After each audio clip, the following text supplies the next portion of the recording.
दोस्तों वक्त हो चला है तमाम देश और दुनिया की सभी ताज़ा और बड़ी खबरें जानने का। पहली और बड़ी खबर आ रही है, आपको बता दें, अपर्णा यादव ने बताया शिवपाल यादव को भाजपा में शामिल होने का रास्ता। कहीं कुछ बड़ी बातें। दोस्तों जानेंगे इस खबर को विस्तार से।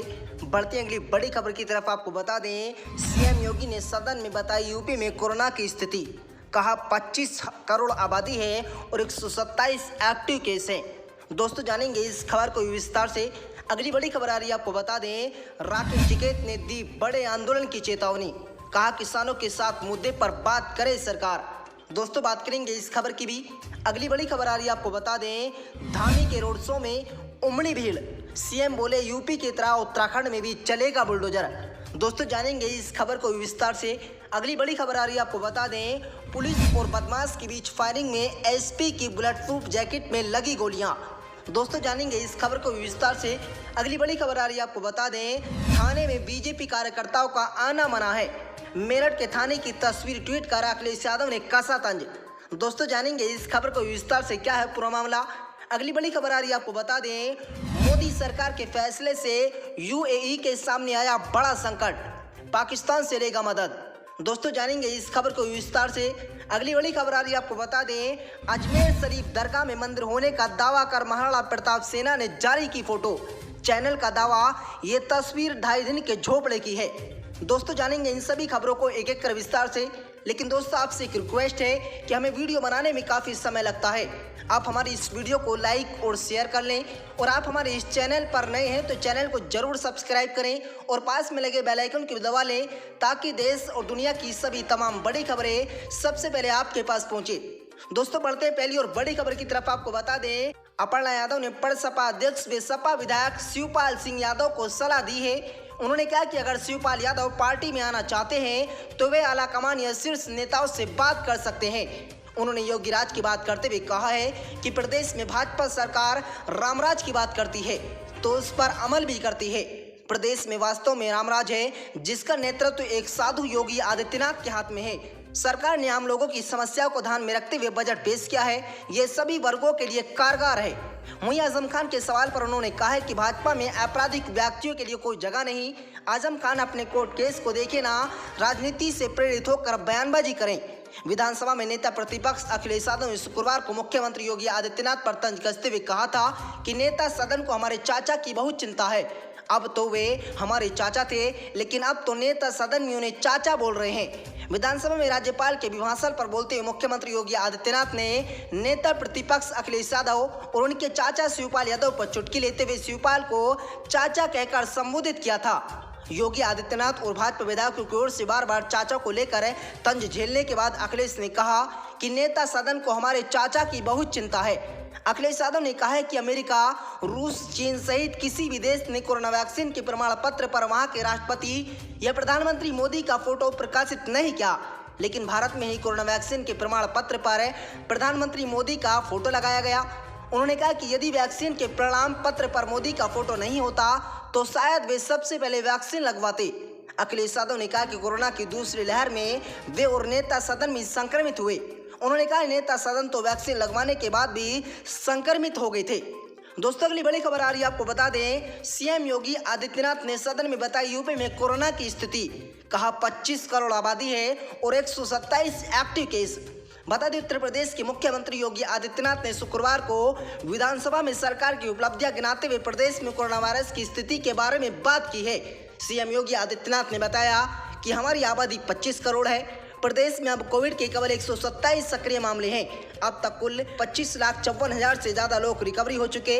रिकवरी रेट 98.8% है। सीएम योगी आदित्यनाथ ने बताया कि पिछले 2 वर्षों में 23,519 लोगों ने कोरोना से जान गंवाई। 11 करोड़ से अधिक लोगों से इस वायरस का पता लगाया गया।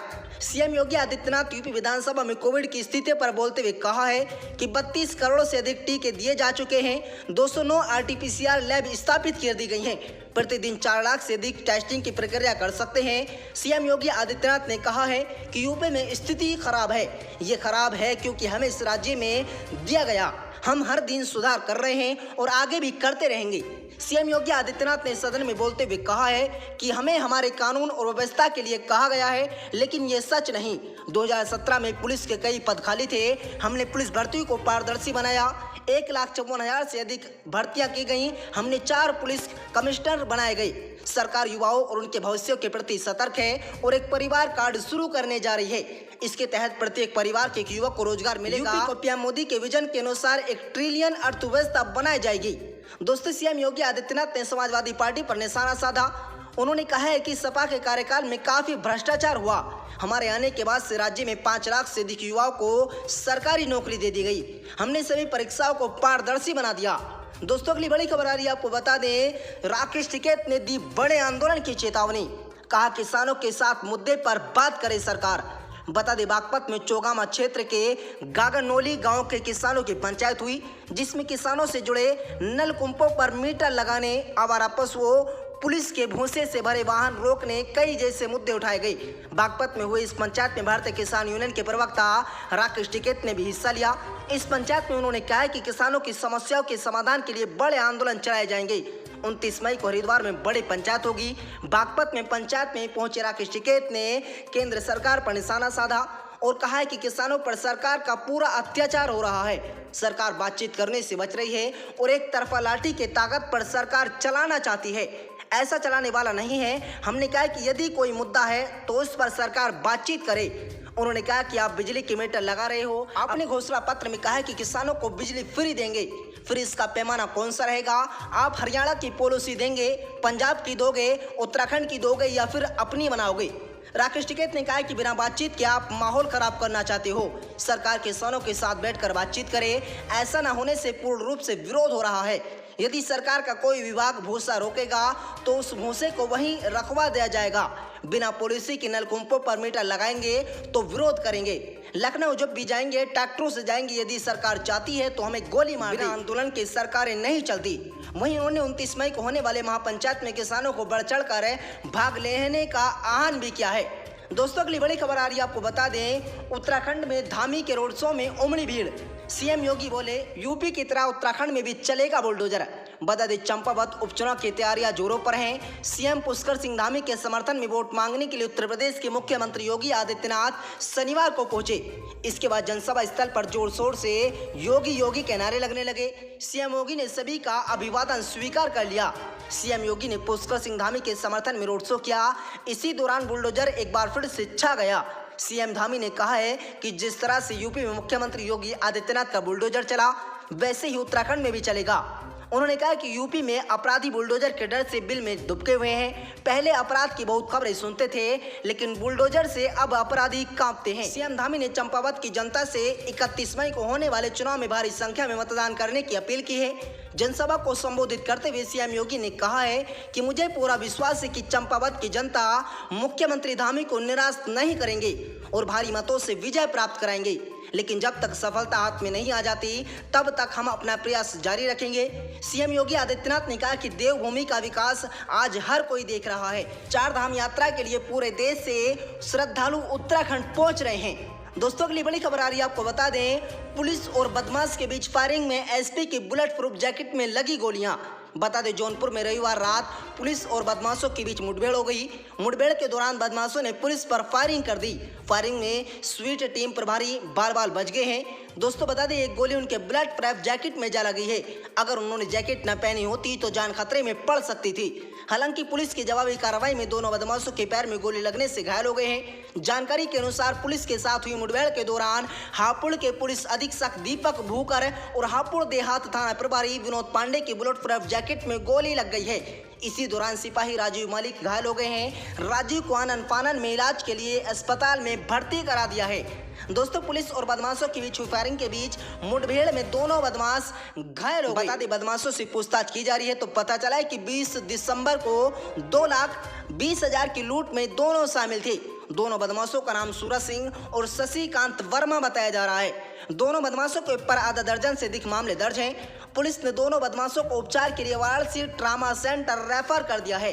दोस्तों, बदमाशों के कब्जे से 20,000 नगद, एक कैमरा, अवैध असला और लूट में प्रयोग की कई बाइकें बरामद कर ली गई। दोस्तों, अगली बड़ी खबर आ रही है, आपको बता दें, थाने में बीजेपी कार्यकर्ताओं का आना मना है। मेरठ के थाने की तस्वीर ट्वीट कर अखिलेश यादव ने कसा तंज। बता दें, जब से विधानसभा सत्र शुरू हुआ है तब से सदन के अंदर हो रहा बाहर सपा अध्यक्ष अखिलेश यादव लगातार योगी सरकार पर हमलावर हो रहे हैं। अखिलेश यादव कभी शब्दों के जरिए हमला करते हैं तो कभी तंज कसते हैं। उत्तर प्रदेश के मेरठ में शुक्रवार को अलग ही नजारा देखने को मिला। मेडिकल थाने की दीवार पर एक बड़ा सा बैनर लटका हुआ था और इस पर लिखा हुआ था कि बीजेपी कार्यकर्ताओं का थाने में आना मना है। इस ट्वीट के बाद अखिलेश यादव सोशल मीडिया पर छाए हुए हैं। दोस्तों, थाने पर टंगे इस बैनर को ट्वीट कर एसपी नेता अखिलेश यादव ने योगी सरकार पर एक ट्वीट करते हुए तगड़ा हमला बोला। अखिलेश यादव ने ट्वीट करते हुए बीजेपी सरकार पर तंज कसा है। यूपी के पूर्व सीएम अखिलेश यादव ने मेरठ के मेडिकल थाने की फोटो ट्वीट करते हुए लिखा कि ऐसा पहली बार हुआ है इन 5-6 सालों में सत्ता पक्ष के लोगों का आना मना हुआ। उत्तर प्रदेश की भाजपा सरकार का बुलंद इकबाल। तस्वीर में थाने में एक पोस्टर पर लिखा हुआ था जिस पर भाजपा कार्यकर्ताओं का थाने में आना मना है। पोस्टर में आगे थाना प्रभारी संत शरण सिंह का नाम लिखा हुआ है। मिली जानकारी के मुताबिक मेडिकल थाने पर टांगा बैनर और किसी ने नहीं बल्कि खुद भाजपा कार्यकर्ताओं ने लगवाया था। बीजेपी कार्यकर्ताओं ने थानेदार संत शरण सिंह के खिलाफ नारेबाजी भी की। बाद में अधिकारियों के दखल के बाद थाने की दीवार से विवादास्पद बैनर हटवाया। बीजेपी कार्यकर्ताओं ने शुक्रवार दोपहर मेडिकल थाने में करीब 3 घंटे तक हंगामा किया। दरअसल भाजपाई एक विधवा की दुकान पर अवैध कब्जा हटवाने की मांग करने पहुंचे थे। उनका आरोप था कि थाना प्रभारी ने भाजपाइयों को बाहर जाने को रोका। इसके बाद कार्यकर्ताओं ने थाने के गेट पर बैनर लगाकर धरना प्रदर्शन कर दिया। बैनर पर लिखा गया, भाजपा कार्यकर्ताओं का थाने में आना मना है। इस ट्वीट के कुछ देर बाद ही मुख्यमंत्री योगी आदित्यनाथ ने भी ट्वीट कर दिया। उन्होंने लिखा था कि पिछली सरकारों के समय थाना और तहसील गिरवी रख दिए जाते थे, मगर भाजपा का कोई भी कार्यकर्ता अनावश्यक सिफारिश के लिए किसी थाने या तहसील में नहीं जाता। हमें हमारा नेतृत्व एक ही बात के लिए हमेशा आगाह करता है कि हमारा मिशन केवल सत्ता प्राप्त करना नहीं बल्कि हमारा मिशन देश होना चाहिए, देश के हित के लिए कार्य करना होना चाहिए। बड़ी खबर आ रही है, आपको बता दें, मोदी सरकार के फैसले से यूएई के सामने आया बड़ा संकट, पाकिस्तान से लेगा मदद। बता दें, रूस यूक्रेन युद्ध के बाद से ही गेहूं की कमी से जूझ रही दुनिया को इस वक्त एक बड़ा झटका लगा जब 14 मई को भारत सरकार की तरफ से गेहूं निर्यात पर प्रतिबंधों का ऐलान कर दिया गया।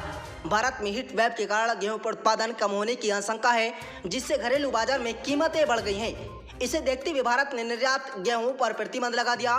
भारतीय गेहूं का प्रमुख खरीदार संयुक्त अरब अमीरात भी इस प्रतिबंध से परेशान हो गया है, क्योंकि देश में आटे की कीमतों में भारी बढ़ोतरी हो रही है। यूएई के स्थानीय उद्योग के व्यापारियों का कहना है कि दुनिया के 2 प्रमुख गेहूं उत्पादकों यूक्रेन और रूस में युद्ध के कारण यूएई में इस साल गेहूं की कीमतें लगभग 10 से 15% बढ़ गई हैं। अल आदिल ट्रेडिंग के अध्यक्ष और प्रबंधक निदेशक डॉक्टर धनंजय दातर ने यूएई के बाद एक प्रमुख अखबार से बातचीत में कहा है कि युद्ध के कारण रूस और यूक्रेन से वैश्विक बाजार में गेहूं नहीं आ रहा। भारत के गेहूं प्रतिबंध पर उन्होंने कहा कि भारत सरकार ने महसूस किया कि बहुत मांग है और देश में गेहूं की कमी हो सकती है। दोस्तों, आपकी क्या राय? इन सभी खबरों को जानकर आप अपनी राय कमेंट बॉक्स में दें और आपको वीडियो अच्छी लगे तो इस वीडियो को लाइक शेयर करें। मिलते हैं।